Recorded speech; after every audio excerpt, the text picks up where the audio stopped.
ಬರಲಿಕ್ಕೆ ಇವರು ಬಳಸ್ಕೊಂಡಂತಹ ತಂತ್ರಗಾರಿಕೆ ಏನು ಅಂದ್ರೆ, ನಾವು ಸಂವಿಧಾನ ರಕ್ಷಕರು, ನಾವು ಬಾಬಾ ಸಾಹೇಬ್ ಅಂಬೇಡ್ಕರ್ ಅವರ ರಕ್ಷಣೆ ಮಾಡ್ತಕ್ಕಂಥವ್ರು, ನಾವು ದಲಿತರ ಪರ ಕೆಲಸ ಮಾಡ್ತಕ್ಕಂಥವ್ರು ಅಂತ ಹೇಳಿ ಸುಳ್ಳೆ ಹೇಳಿ 136 ಸ್ಥಾನಗಳನ್ನ ಪಡ್ಕೊಂಡು ಅಧಿಕಾರಕ್ಕೆ ಬಂದಿದ್ದಾರೆ. ಅಧಿಕಾರಕ್ಕೆ ಬಂದ ಮೇಲೆ ಸಂವಿಧಾನದ ಪರ ಕೆಲಸ ಮಾಡಿದ್ದಾರೆ ಇವರು. ಇವರೆಂತಹ ಸಿದ್ದರಾಮಯ್ಯನವ್ರ ಸರ್ಕಾರ ಎಂತಹ ಸಂವಿಧಾನ ವಿರೋಧಿ, ಕಾನೂನು ವಿರೋಧಿ, ದಲಿತ ವಿರೋಧಿ, ಅಂಬೇಡ್ಕರ್ ವಿರೋಧಿ ಅನ್ನೋದಕ್ಕೆ ಒಂದು 2-3 ಜೀವಂತ ಉದಾಹರಣೆಗಳನ್ನ ಕೊಡ್ಲಿಕ್ಕೆ ಬಯಸ್ತೇನೆ. ಇವತ್ತು ಹೇಗೆ ಕಾನೂನು ಬಾಹಿರವಾಗಿ, ಸಂವಿಧಾನ ಬಾಹಿರವಾಗಿ SC STಗಳ ಅಭಿವೃದ್ಧಿಗೆ ಇರತಕ್ಕಂತಹ SCP TSP ಹಣ 2023-24, 24-25, ಈಗ 25-26 3 ವರ್ಷಕ್ಕೆ 39,000 ಕೋಟಿ ಹಣವನ್ನ SC STಗಳಿಗೆ ಬೋರ್ವೆಲ್ ಹಾಕೋ ಹಣ, SC ST ಮಕ್ಕಳಿಗೆ ಸ್ಕಾಲರ್ಶಿಪ್ ಕೊಡೋ ಹಣ, SC ST ಮಕ್ಕಳಿಗೆ ಫೀ ಕನ್ಸೆಷನ್ ಕೊಡೋ ಹಣ, SC STಗಳಿಗೆ ಜಮೀನು ಖರೀದಿ ಮಾಡಿಕೊಡ್ತಕ್ಕಂಥ ಹಣ, SC ST ಯುವಕರಿಗೆ ಸ್ವಯಂ ಉದ್ಯೋಗ ಮಾಡಲಿಕ್ಕೆ ಇರ್ತಕ್ಕಂಥ ಹಣ, ಇಂತಹ ಹಣವನ್ನ ಲೂಟಿ ಮಾಡಿ ಇವರು ಗ್ಯಾರಂಟಿಗಳಿಗೆ ಕೊಡೋದ್ರ ಮೂಲಕ ಸಿದ್ದರಾಮಯ್ಯನವರ ಸರ್ಕಾರ ಸಂವಿಧಾನ ವಿರೋಧಿ, ಕಾಂಗ್ರೆಸ್ ಅನ್ನೋದನ್ನ ಪ್ರೂವ್ ಮಾಡಿದೆ. ಎರಡನೇದು, ಅಂಬೇಡ್ಕರ್ ವಿರೋಧಿ ಹೇಗೆ ಅಂದ್ರೆ, ದಯವಿಟ್ಟು ಇಲ್ಲಿರೋ ಮಾಧ್ಯಮದ ಗೆಳೆಯರು ಹೋಗಿ ಸಿಟಿನಲ್ಲಿ ನೋಡ್ಕೊಂಡು ಬನ್ನಿ. ಒಂದು ಸರ್ಕಾರಿ ಶಾಲೆ, ಆ ಶಾಲೆ ಸುತ್ತಮುತ್ತ 3.5 ಎಕರೆ ಜಮೀನು, ಶಾಲೆಗೆ ಸಂಬಂಧಪಟ್ಟಂತ ಸರ್ಕಾರಿ ಜಮೀನು. ಆ ಜಮೀನನ್ನ ಡಾಕ್ಟರ್ MC ಸುಧಾಕರ್ ಅವರ ತಂದೆ ಕಬ್ಜಾ ಮಾಡಿ 2.5 ಎಕರೆನಲ್ಲಿ ಬ್ಯಾಂಕಿಗೆ ಬಾಡಿಗೆ ಕೊಟ್ಟಿದ್ದಾರೆ, ಬಿಲ್ಡಿಂಗ್ ಕಟ್ಟಿ 14 ಮಳಿಗೆಗಳನ್ನ ಕೊಟ್ಟಿದ್ದಾರೆ, ಬಾಡಿಗೆ ಪಡ್ಕೋತಾ ಇದ್ದಾರೆ. ಇಷ್ಟನ್ನೆಲ್ಲ ಕಳ್ಕೊಂಡಂತ ಸರ್ಕಾರಿ ಜಮೀನು ಕೊನೆಗೆ ಉಳಿದಿರೋದು 1.25 ಎಕರೆ. ಈ 1.25 ಎಕರೆ ಭೂಮಿನಲ್ಲಿ ಒಂದು ಸರ್ಕಾರಿ ಶಾಲೆ ನಡೀತಾ ಇದೆ. ಆ ಶಾಲೆಗೆ 90% ಹೋಗ್ತಕ್ಕಂಥವ್ರು SC ST OBC ಮಕ್ಕಳು. ಈ ಶಾಲೆಯನ್ನ ಅಭಿವೃದ್ಧಿ ಪಡಿಸಬೇಕು, ಖಾಸಗಿ ಶಾಲೆಗಳ ಹಂತಕ್ಕೆ ತರಬೇಕು ಅಂತ ಹೇಳಿ ಒಂದು NGO, ಏನಂದ್ರೆ ಹೆಸರು,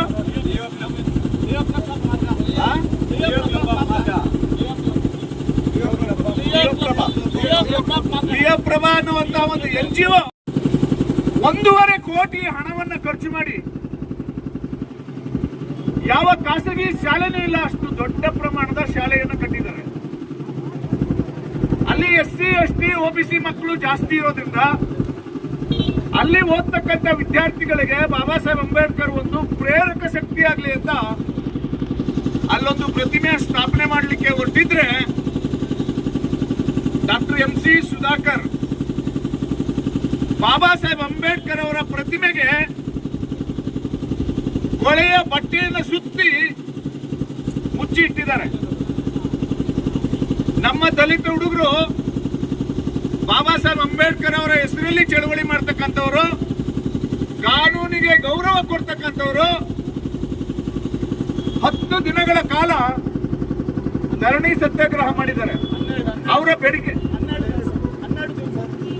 12 ದಿವಸ ಧರಣಿ ಸತ್ಯಾಗ್ರಹ ಮಾಡಿದ್ದಾರೆ. ಅವ್ರ ಬೇಡಿಕೆ ಇಷ್ಟೇ, ಬಾಬಾ ಸಾಹೇಬ್ ಅಂಬೇಡ್ಕರ್ಗೆ ಅವಮಾನ ಮಾಡಬೇಡಿ, ಕೋಣಿ ಚೀಲ ಸುತ್ತಿ ಇಟ್ಟಿದ್ದೀರಲ್ಲ ಅದನ್ನ ತೆಗಿರಿ, ಅಂಬೇಡ್ಕರ್ ಪ್ರತಿಮೆಯನ್ನ ಜಿಲ್ಲಾ ಉಸ್ತುವಾರಿ ಸಚಿವರೇ ಪ್ರಾರಂಭ ಮಾಡಿ ಅದನ್ನ ಇನಾಗ್ರೇಟ್ ಮಾಡಿ ಅಂತ ಕೇಳ್ಕೊಂಡಿದ್ದಾರೆ. ಇನ್ನೇನ್ ಕೇಳ್ಕೋಬೇಕಿತ್ತು ಇವ್ರಿಗೆ? 12 ದಿನದ ನಂತರ ನಾವೆಲ್ಲರೂ ಹೋಗಿ ಪ್ರೆಷರ್ ಹಾಕಿದ ಮೇಲೆ ಜಿಲ್ಲಾಧಿಕಾರಿಗಳು ಮಂತ್ರಿಗಳು ಒಪ್ಕೊಂಡಿದ್ದಾರೆ. ಇನ್ನು ಒಂದು ತಿಂಗಳಲ್ಲಿ ಆ ಪ್ರತಿಮೆಯನ್ನ ಅನಾವರಣ ಮಾಡ್ತೀವಿ ಅಂತ ಒಪ್ಕೊಂಡ್ರು. ಇದೇ ಸುಧಾಕರ್ ಅವರ ನಾಲಿಗೆಗೆ, ಆ ನಾಲಿಗೆಯಲ್ಲೇ ಒಪ್ಕೊಂಡಿದ್ದು. 6 ತಿಂಗಳಾಗಿದೆ, ಪ್ರತಿಮೆ ಅನಾವರಣ ಆಗಿಲ್ಲ. ಏನ್ ಮಾಡ್ಬೇಕು ಹೇಳಿ, ದಯವಿಟ್ಟು ಸಾರ್ವಜನಿಕರು ಹೇಳಿ, ಏನ್ ಮಾಡ್ಬೇಕಿದೆ ನಾವು? ಕೊನೆಗೆ ಎಲ್ಲ ದಲಿತ ಪರ ಸಂಘಟನೆಗಳು, ಹಿಂದುಳಿದ ವರ್ಗಗಳ ಸಂಘಟನೆಗಳೆಲ್ಲ ಸೇರಿ ಚಿಂತಾಮಣಿಯಿಂದ ವಿಧಾನಸೌಧದವರೆಗೆ ವಿಧಾನಸೌಧ ಚಲೋ ಕಾರ್ಯಕ್ರಮ ಮಾಡಿ ಮಾನ್ಯ ಮುಖ್ಯಮಂತ್ರಿಗಳ ಗಮನ ಸೆಳೀಲಿಕ್ಕೆ ನಾವು ಹೋಗ್ತಾ ಇದ್ದೀವಿ. ಈ ಸುಧಾಕರ್ ಅಂಬೇಡ್ಕರ್ ವಿರೋಧಿನ ಅಲ್ವೋ? ಮಿಸ್ಟರ್ ಸುಧಾಕರ್, ಕಂಬಾಲ್ಪಲ್ಲಿ ನಡೀತಲ್ಲ, ಹಂಗೆ ಅನ್ಕೊಂಡಿದೀಯ ನೀನು? ಅದ್ ಕಾಲ ಹೋಗಿದೆ, ನಡೆಯಲ್ಲ ಅದು. ಈಗಲೂ ನಡೆಸ್ಲಿಕ್ಕೆ ನೋಡ್ತಾ ಇದ್ದೀರಾ ಅದನ್ನ? ಆ ಕಾಲ ಮುಗಿದಿದೆ. ಇದು ಸಂವಿಧಾನದ ಕಾಲ, ಇದು ಪ್ರಜಾಪ್ರಭುತ್ವದ ಕಾಲ, ಇದು ಬಾಬಾ ಸಾಹೇಬ್ ಅಂಬೇಡ್ಕರ್ ಅವರ ಕಾಲ. ಈ ಕಾಲದಲ್ಲಿ ನಿಮ್ಮ ದಬ್ಬಾಳಿಕೆ, ದರ್ಪ, ದೌರ್ಜನ್ಯ ನಡೆಯಲ್ಲ. ನಿಮಗೆ ಪ್ರಜಾಸತ್ತಾತ್ಮಕ ಮಾರ್ಗದಲ್ಲೇ ಬುದ್ಧಿ ಕಲಿಸ್ಲಿಕ್ಕೆ ವಿಧಾನಸೌಧಕ್ಕೆ ಹೋಗ್ತಾ ಇದ್ದೀವಿ ನಾವು. ಇಂಥ ಶಾಂತಿಯುತವಾದ ಪ್ರತಿಭಟನೆ ಮಾಡ್ತಾ ಇದ್ದೀವಿ ನಾವು. ಒಬ್ರು ಮಾಜಿ ವಿಧಾನಸಭಾ ಉಪಸಭಾಪತಿಗಳಿದ್ದಾರೆ, ನಾನೊಬ್ಬ ಮಾಜಿ ಮಂತ್ರಿ ಇದ್ದೀನಿ, ಇಲ್ಲಿ ಮಾಜಿ MP ಇದ್ದಾರೆ. ನಾವು ಪಾದಯಾತ್ರೆಯಲ್ಲಿ ಬರ್ತಾ ಇದ್ರೆ ಪೊಲೀಸ್ ಅಡ್ಮಿನಿಸ್ಟ್ರೇಷನ್ ಕಿವಿ ಕೊಟ್ಟಿಲ್ಲ, ಕಣ್ಣು ಕೊಟ್ಟಿಲ್ಲ. ಏನ್ ಅನ್ಕೊಂಡಿದ್ದೀರಿ ನೀವು? ಪೊಲೀಸ್ ಅವರು ಕಾನೂನು ಸುವ್ಯವಸ್ಥೆ ಕಾಪಾಡ್ತಕ್ಕಂಥದ್ದು ನಿನ್ ಜವಾಬ್ದಾರಿ ಅಲ್ವಾ ಮಿಸ್ಟರ್ SP?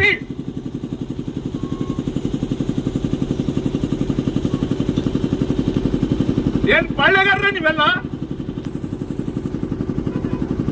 ಏನಾದ್ರೂ ಅನಾಹುತ ಆದ್ರೆ ಇಲ್ಲಿಂದ ಬೆಂಗಳೂರವರೆಗೆ ನಮ್ಮ ಹುಡುಗರು ಹೋಗ್ತಾ ಇದ್ದಾರೆ. ಏನಾದ್ರೂ ಅನಾಹುತ ಆದ್ರೆ DC will be held responsible, SP will be held responsible. ದಲಿತರು ತಾನೇ ನಡ್ಕೊಂಡು ಹೋಗ್ಲಿ ಅಂತ ಬಿಟ್ಬಿಟ್ಟಿದ್ದೀರೇನ್ರಿ ನೀವು? ಇಡಿಯಟ್ಸ್. ಸುಮಾರು 15 ಕಿಲೋಮೀಟರ್ ನಡ್ಕೊಂಡ್ ಬಂದಿದ್ದೀವಿ. ಕೋಣ ಅಂತ ಒಬ್ಬ ಪೊಲೀಸು ಊರು ಬಂದಾಗ ಬರ್ತಾನೆ. ಏನ್ ಅನ್ಕೊಂಡಿದ್ದಾರೆ ಅವರು? ಒಂದು ಹೈವೇನಲ್ಲಿ ಇಷ್ಟೊಂದು ಜನ ನಡ್ಕೊಂಡು ಹೋಗುವಾಗ ಪೊಲೀಸ್ ರಕ್ಷಣೆ ಕೊಡಬೇಕಾಗಿರೋದು ಕಾನೂನು ಸುವ್ಯವಸ್ಥೆಯನ್ನ ಕಾಪಾಡ್ತಕ್ಕಂತ ಪೊಲೀಸ್ ಇಲಾಖೆಯ ಜವಾಬ್ದಾರಿ. ಆದ್ರೆ ಬಿಟ್ಟಿದ್ದೀರಿ. ನೋಡೋಣ ಬೆಂಗಳೂರಿಗೆ ಹಿಂಗೆ ನಡೆಯುತ್ತೆ, ನೋಡೋಣ. ಸೊ ಇವರ ದಬ್ಬಾಳಿಕೆ, ದರ್ಪ, ಅಹಂಕಾರ ಎಷ್ಟಿದೆ ನೋಡಿ.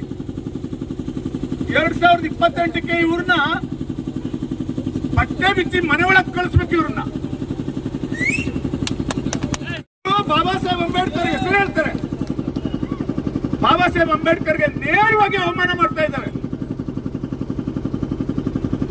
ದಲಿತ ಸಂಘಟನೆಗಳು ಬಾಬಾ ಸಾಹೇಬ್ ಅಂಬೇಡ್ಕರ್ಗೆ ಏನಾದ್ರೂ ಹೆಚ್ಚು ಕಡಿಮೆ ಮಾಡ್ಬಿಟ್ರೆ ಬೀದಿ ನಿಂತ್ಕೋತೀವಿ. ಈಗ ನಿಂತಿಲ್ಲ ನಾವು. ಸೆಲೆಕ್ಟಿವ್ ಆಗ್ತೀರಾ ನೀವು ವಿಷಯಗಳ ಬಗ್ಗೆ. ತುಂಬಾ ದಿನ ನಡೆಯಲ್ಲ ಇದನ್ನ. ಅದು ಯಾವ ಸರ್ಕಾರನಾದ್ರೂ ಇರಲಿ, ಬಾಬಾ ಸಾಹೇಬ್ರಿಗೆ ಅವಮಾನ ಆದ್ರೆ ಎಲ್ಲರೂ ಬೀದಿಗೆ ಬರಬೇಕು.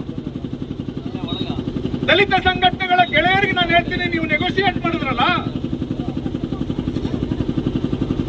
ನೀವು ಒಪ್ಪಂದ ಮಾಡಿದ್ರಲ್ರಿ, ಮಾತುಕತೆ ಮಾಡಿದ್ರಲ್ಲ, 1 ತಿಂಗಳಲ್ಲಿ ಪ್ರತಿಮೆಯನ್ನು ಅನಾವರಣ ಮಾಡ್ತಾರೆ ಮಂತ್ರಿಗಳು ಅಂತ ಒಪ್ಕೊಂಡ್ರಲ್ವ ಜನ? ಇವರು ಎಲ್ಲಿದ್ದಾರೆ? ಇವರು ಬನ್ನಿ ನಾಳೆಯಿಂದ ನಮ್ಮ ಜೊತೆ ಪಾದಯಾತ್ರೆಗೆ. ಸೊ ದಲಿತರ ಹಣವನ್ನ ಲೂಟಿ ಮಾಡೋದ್ರ ಮೂಲಕ ಸಂವಿಧಾನ ಬಾಹಿರವಾಗಿ ಆಡಳಿತ ನಡೆಸಿದ್ದಾರೆ.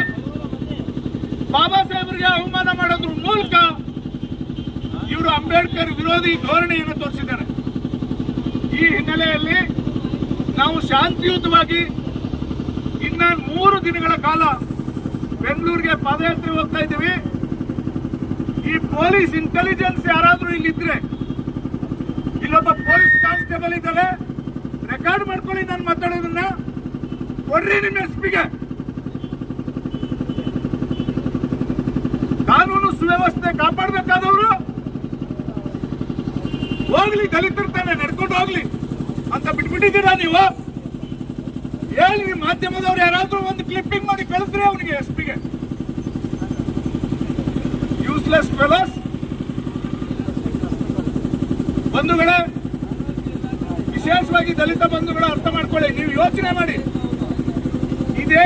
ಈ ಕೆಲಸವನ್ನ ಬಿಜೆಪಿ ಅವ್ರು ಮಾಡಿದ್ರೆ ಏನ್ ಮಾಡ್ತಿದ್ರಪ್ಪ ನೀವು? ಹಲೋ, ಬಿಜೆಪಿ ಅವರು, ಜೆಡಿಎಸ್ ಅವರು ಈ ಕೆಲಸ ಮಾಡ್ಬಿಟ್ಟಿದ್ರೆ ಏನ್ ಮಾಡ್ತಿದ್ರಿ ನೀವು? ಆದ್ರೆ ಕಾಂಗ್ರೆಸ್ ಇಷ್ಟೆಲ್ಲ ಅನ್ಯಾಯ ಮಾಡಿದ್ರು ಬಾಯಿ ಏನಿದ್ರ ಅರ್ಥ? ನಿಮ್ಮ ಆತ್ಮವನ್ನ ಪರೀಕ್ಷೆ ಮಾಡ್ಕೊಳ್ಳಿ. ದಲಿತರ ಸಮಸ್ಯೆ ಬಂದಾಗ, ಬಾಬಾ ಸಾಹೇಬ್ರ ವಿಚಾರ ಬಂದಾಗ, ಸಂವಿಧಾನದ ವಿಚಾರ ಬಂದಾಗ, ಡೋಂಟ್ ಬಿ ಸೆಲೆಕ್ಟಿವ್ ಆಗ್ಬೇಡಿ ನೀವು. ಆದ್ರಿಂದ ಇವತ್ತು ಕೈವಾರ್ ನಾರಾಯಣ್ ತಾತರ ನೆಲೆಯಲ್ಲಿ ನಿಂತ್ಕೊಂಡು ಈ ಪ್ರತಿಭಟನೆಯ ಪಾದಯಾತ್ರೆಯನ್ನ ಮುಂದುವರಿಸ್ತೀವಿ. ಈ ಪಾದಯಾತ್ರೆ ಬಹಳ ಯಶಸ್ವಿಯಾಗಿ ಶಾಂತಿಯುತವಾಗಿ ನಡೆಯುತ್ತೆ. ಪೊಲೀಸ್ ಅವ್ರಿಗೆ ಹೇಳ್ಬಿಡಿ, ನಾವು ಅಂಬೇಡ್ಕರ್ ಮಕ್ಕಳು,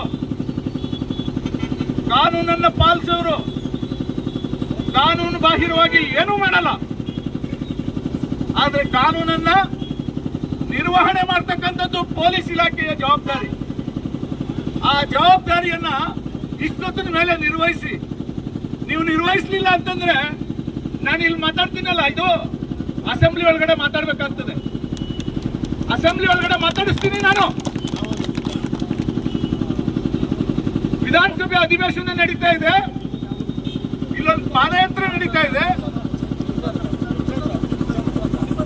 ನೀವ್ಯಾರು ಮಾತಾಡ್ತಾ ಇಲ್ಲ, ನೀವ್ಯಾರು ರಕ್ಷಣೆ ಕೊಡ್ತಾ ಇಲ್ಲ. ಆಯ್ತು, ರಕ್ಷಣೆ ಕೊಡೋದು ಬೇಡ, ನಮ್ಮನ್ನ ನಾವು ರಕ್ಷಣೆ ಮಾಡ್ಕೋತೀವಿ. ಪೊಲೀಸ್ ಅವ್ರಿಗಿಂತ ಸೀರಿಯಸ್ ಆಗಿ ಟ್ರಾಫಿಕ್ ಕಂಟ್ರೋಲ್ ಮಾಡೋದು ಗೊತ್ತಿದೆ ನಮ್ಗೆ. ಸೊ ಬಂಧುಗಳೇ, ಈ ಕಾರ್ಯಕ್ರಮವನ್ನ, ಪಾದಯಾತ್ರೆಯನ್ನ ಯಶಸ್ವಿ ಮಾಡೋಣ. ಬಾಬಾ ಸಾಹೇಬ್ ಅಂಬೇಡ್ಕರ್ ಪ್ರತಿಮೆಯನ್ನ ಈಗಲೂ ಹೇಳ್ತೀನಿ, ಮಿಸ್ಟರ್ MC ಸುಧಾಕರ್, ಈಗಲೂ ಹೇಳ್ತೀನಿ, ಇನ್ನು 2 ದಿನದಲ್ಲಿ ನಮ್ಮ ಪಡೆಗೆ ನಾವು ಪಾದಯಾತ್ರೆ ಹೋಗ್ತೀವಿ. ಹೋಗಿ ಪ್ರತಿಮೆಯನ್ನ ಅನಾವರಣ ಮಾಡ್ಬಿಡು ಅಷ್ಟೇ. ನಾವೇನ್ ನಿಮ್ ವಿರುದ್ಧ ಅಲ್ಲ. ಬಾಬಾ ಸಾಹೇಬ್ರ ಪ್ರತಿಮೆಯನ್ನ ಅನಾವರಣ ಮಾಡು, ವಾಪಸ್ ನಡ್ಕೊಂಡು ಹೋಗ್ತೀವಿ ಅಷ್ಟೇ. ಹೌದಾ? ದಲಿತ ವಿರೋಧಿ ಕಾಂಗ್ರೆಸ್ ಸರ್ಕಾರಕ್ಕೆ, ದಲಿತ ವಿರೋಧಿ ಕಾಂಗ್ರೆಸ್ ಸರ್ಕಾರಕ್ಕೆ, ಅಂಬೇಡ್ಕರ್ ವಿರೋಧಿ ಕಾಂಗ್ರೆಸ್ ಸರ್ಕಾರಕ್ಕೆ, ಅಂಬೇಡ್ಕರ್ ವಿರೋಧಿ ಕಾಂಗ್ರೆಸ್ ಸರ್ಕಾರಕ್ಕೆ, ಅಂಬೇಡ್ಕರ್ ವಿರೋಧಿ MC ಸುಧಾಕರ್ಗೆ, ಅಂಬೇಡ್ಕರ್ ವಿರೋಧಿ MC ಸುಧಾಕರ್ಗೆ, ದಲಿತ ವಿರೋಧಿ ಸಿದ್ದರಾಮಯ್ಯನಿಗೆ, ದಲಿತ ವಿರೋಧಿ ಸಿದ್ದರಾಮಯ್ಯನಿಗೆ, ಬಾಬಾ ಸಾಹೇಬ್ ಅಂಬೇಡ್ಕರ್ ಕಿ, ಬಾಬಾ ಸಾಹೇಬ್ ಅಂಬೇಡ್ಕರ್ ಕಿ.